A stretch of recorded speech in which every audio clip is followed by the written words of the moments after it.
ফিরে এলাম বিরতির পর। একদিকে 1993 সালের ওই স্মৃতিচারণা, অন্যদিকে ভবিষ্যতের দিক নির্দেশ, সব মিলিয়ে একবারে লোকসভা নির্বাচন, উপনির্বাচনের জয়ের পর তৃণমূল কংগ্রেসের এবার 2024-এর 21-এর সভা। আর এই সভা থেকেই মুখ্যমন্ত্রী মমতা বন্দ্যোপাধ্যায় তিনি ঠিক কী বার্তা দেবেন, কি বলবেন দলের নেতাকর্মীদের জন্য, সেদিকেই তাকিয়ে রয়েছে জেলা থেকে আসা তৃণমূলের কর্মী সমর্থকেরা। বিভিন্ন জেলা থেকে, একেবারে প্রায় সব জেলা থেকেই, বীরভূম থেকে বাঁকুড়া, কোচবিহার থেকে কলকাতা, সমস্ত জেলা থেকেই, হাওড়া থেকে হুগলি, উত্তর থেকে দক্ষিণ, সব জায়গার মানুষজন ভিড় করতে শুরু করেছেন, তারা আসতে শুরু করেছেন।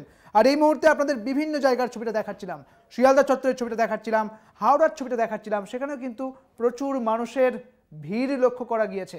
আর এই মুহূর্তে আপনাদের দেখাবো বিভিন্ন জায়গার ছবি, আপনাদের দেখাবো ধর্মতলা চত্বরের ছবি, আর এই মুহূর্তে আপনাদের দেখাবো সেন্ট্রাল পার্কের ছবি, বিভিন্ন জায়গার ছবি আপনাদের দেখাতে শুরু করব।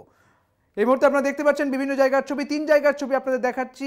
আমাদের সঙ্গে রয়েছেন দেবপম, রয়েছেন আমাদের সঙ্গে একেবারে সেন্ট্রাল পার্ক থেকে, এবং ধর্মতলা থেকে রয়েছেন আমাদের প্রতিনিধি দুর্গা দাস রয়েছেন, এবং একইভাবে গীতাঞ্জলি স্টেডিয়াম থেকেও আমাদের প্রতিনিধি রয়েছেন, আপনাদের শুভ্রজিৎ রয়েছেন আমাদের সঙ্গে গীতাঞ্জলি থেকে।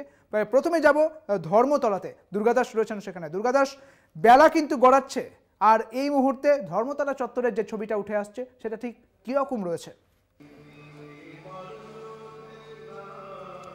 দেখো, সকাল থেকে শুরু হয়েছে বিভিন্ন এলাকা, অর্থাৎ শুধু শহর নয়, শহরতলি এবং বিভিন্ন গ্রামগঞ্জ থেকে প্রচুর মানুষ কিন্তু ইতিমধ্যেই এসে পৌঁছে গিয়েছেন এই ধর্মতলা চত্বরে।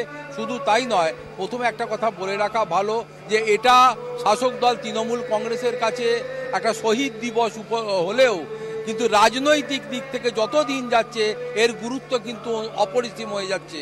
এবং এই 21শে জুলাই প্রতি বছর এই মঞ্চ থেকেই দলনেত্রী মমতা বন্দ্যোপাধ্যায় এবং পরবর্তী দিনে দলের সর্বভারতীয় সাধারণ সম্পাদক অভিষেক বন্দ্যোপাধ্যায় দলকে শক্তিশালী করার জন্য কি বার্তা দেন সেই দিকে তাকিয়েই কিন্তু মানুষ আসছে। ইতিমধ্যে তুমি দেখতেই পাচ্ছ যে আমার পেছনে প্রচুর মানুষ ইতিমধ্যেই সেন্ট্রাল ক্যালকাটা, অর্থাৎ সেন্ট্রাল ক্যালকাটা মধ্য কলকাতার দিক থেকে এসে তারা ভিড় জমিয়েছে, এবং মূল মঞ্চের সামনে কিন্তু এখনই প্রচুর মানুষ এসে জড়ো হয়ে গেছেন। এবং তোমাকে বলা ভালো যে সময় যত গড়াচ্ছে, সূর্যের তাপ যত বাড়ছে, মানুষের আগমনও তত বাড়ছে, মানুষ তত কিন্তু ভিড় জমাতে শুরু করেছে এই ধর্মতলায়। এবং তাদের মধ্যে রয়েছে প্রবল উৎসাহ, উদ্দীপনা, উচ্ছ্বাস।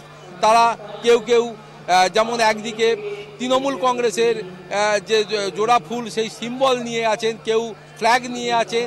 অন্যদিকে আমরা দেখতে পাচ্ছি যে দলনেতা বর্তমানে সর্বভারতীয় সাধারণ সম্পাদক অভিষেক বন্দ্যোপাধ্যায়ের কাট আউট বিভিন্ন সাইজের, সেগুলো নিয়েও তারা কিন্তু উচ্ছ্বাস প্রকাশ করছেন।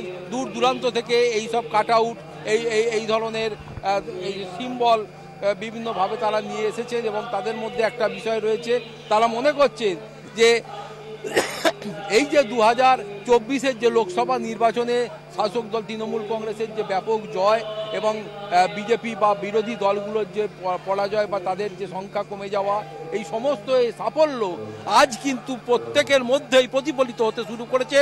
এবং বেলা যত গড়াচ্ছে, একদিকে যেমন মানুষের মানুষ এখানে এসে ভিড় জমা, একদমই দুর্গা দাস, উপচে পড়ছে মানুষের উৎসাহ, মানুষের আবেগ একেবারে কিন্তু উপচে পড়ছে। পাশাপাশি মঞ্চের কি চমক রয়েছে যদি একটু বলো?